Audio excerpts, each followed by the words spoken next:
I'm here with Matt Cumani, one of the ATB trainers, and we're just going to a little bit of insight and background, Matt. It's fairly obvious how you probably got involved in racing from a family steeped in racing history. Obviously, we know Luca, your father, but it even stems back further. I think your grandparents were all well and truly involved, being jockey and trainer as well. So just give us a bit of a brief there.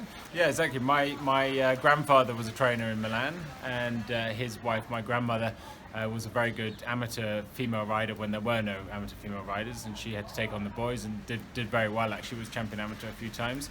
My father trained to be a doctor, but soon decided that actually racing was for him, and trained in Italy, but also in Newmarket for some trainers, including Henry Cecil, and then went out on his own in the late 70s and had a great career as a trainer there. And now I am the third generation and have moved country again. We seem to go where the best, probably following the prize money, I guess. But yeah. Australia's a great place to train, and I think it's got a really progressive attitude. The prize money is obviously going fantastic, and I think it's going to be the hotspot of racing for the foreseeable future. You've touched on, you're here in Australia, the move to Australia, a lot of thought put into that. How did all that evolve? Well, I had done a bit of training in England and America, and was going back to the UK to train under my father, and then in theory take over from him. But he wasn't quite ready to retire at that point, so I thought I'd add to my training and do a little stint in Australia. Came down here and worked for Chris Waller for the best part of a year. And then while I was down here, I really got the bug for Australian racing and saw and realised the opportunities. So went back home, told my father what I was going to do, and then it all kicked off from there. And I've had a lot of help along the way, and a really good, successful first 3 years. And it's been fun, hard work, but hopefully it'll keep going well, and we can get plenty of nice Group 1 winners in the future. How did the Ballarat set up here? We're here at Ballarat now. We'll just touch on how many you train and all that, but Ballarat, how did that come into focus? Yeah, well, it's a typical Ballarat day today. Absolutely miserable. Worse than typical. Exactly, and I think a few people have questioned why on earth I came all the way from England to go to probably one of the most English-looking towns or cities in Australia. But really, it's the facilities here at the Ballarat Turf Club are excellent, and I think really is one of the best training centres in Australia. So I think location wasn't too much of a difficult decision for me. It was an obvious one, and we set up 3 years ago and have been steadily expanding since. But I find not only the uphill track, that's often the sort of go-to idea of what Ballarat is, but it's just got a huge range of facilities as well, particularly with the new polytrack, racecourse, but also the walkways, the old hill track. There's just really everything you could need to train horses. Very similar to the European conditions in a lot of ways. Exactly, as close as you'll get to a Newmarket, I think, in this hemisphere, and for that reason it was obvious. And we're also close to a lot of the major racecourses in town, but also a lot of the country tracks, so it really is a perfect location. We sort of think European trainers and we think stayers. Obviously Dad went very close twice in the Melbourne Cup. I think from memory it was Purple Moon beaten by Efficient and Bow beaten by View. Exactly, yeah, well done. So yeah. that had deep, sort of burned deep, that's an aim, obviously, to get to Melbourne Cup stage and be winning it, obviously. Yeah, without a doubt, I'd love to. I mean, that really would be a great race to win. We've had a runner in it in one of our first years, a horse called Grey Lion, who was turning for home and looked like the winner all over, and then just didn't kick on from the turn.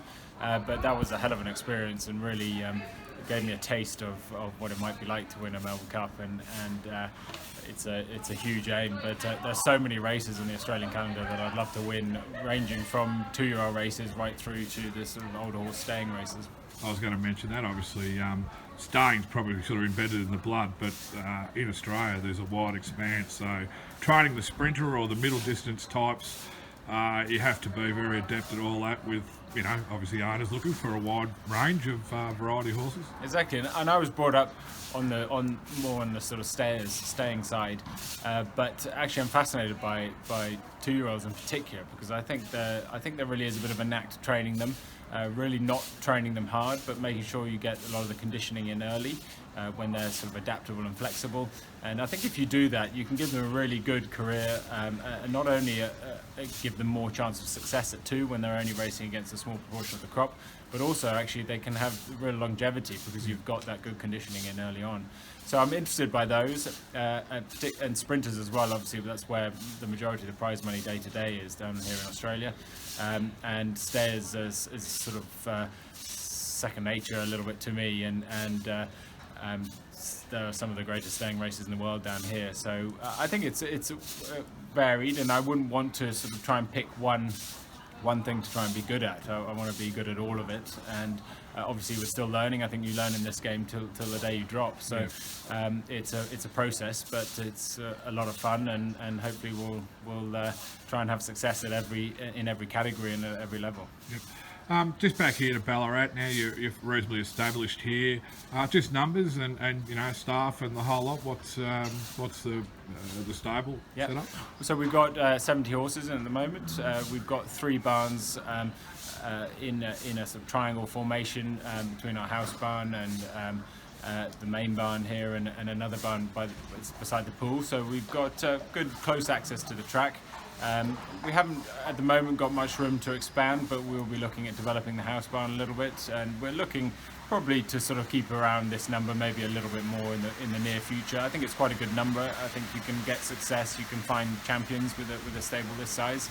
And I think it's a good base to sort of kick off our career, because we're really quite a young stable. We've gone from 6 horses when we first started to 70 now, and hopefully if we can keep going the way we've been going, and we can improve every year in terms of not only the number of wins but the quality of winner, then I think the next few years is going to be really exciting.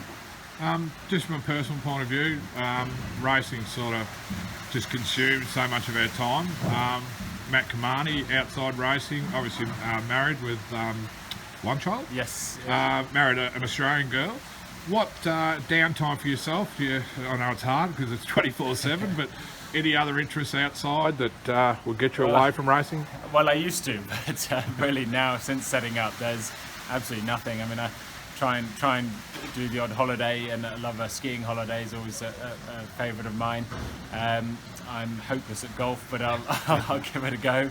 And really, there's not much time, particularly between training and raising a family. But it's a good job. It is all consuming, but we train at home. So on a day where we don't have runners, I'll go back to the house for lunch, and I'll see baby Maxie and see Sarah. And it's actually, I think it's a great lifestyle. Really, I mean, it is. The hours are punishing, but you get to, I think, be at home a little bit more often than actually you would if you were working in the city in a normal job. So I think it's a great lifestyle, and actually for me it's a fascinating one as well, because you meet all sorts of different people, ranging from the guys you work with to the varied owners that you have from all over the world. So I think it's a really interesting and always evolving, always changing sort of career, and that's why I love it. Obviously, Australian rules football is a big thing over here. You've been roped into following a team here.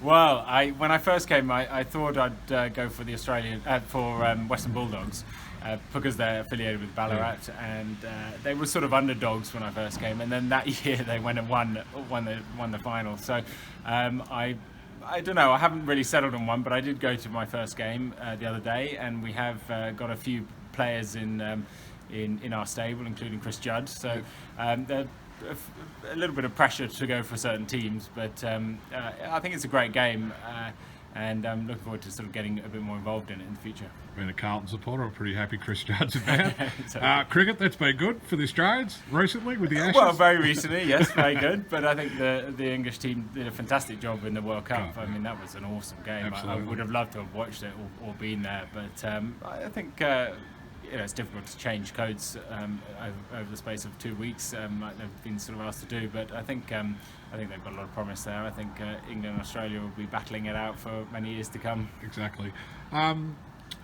Just back to racing level again, we just got off track a little bit there. With ATB, we're only really in our infancy in terms of a partnership. Haven't had too many horses through, but love to keep building our bridges there and build up our team. Obviously been without winning at the moment.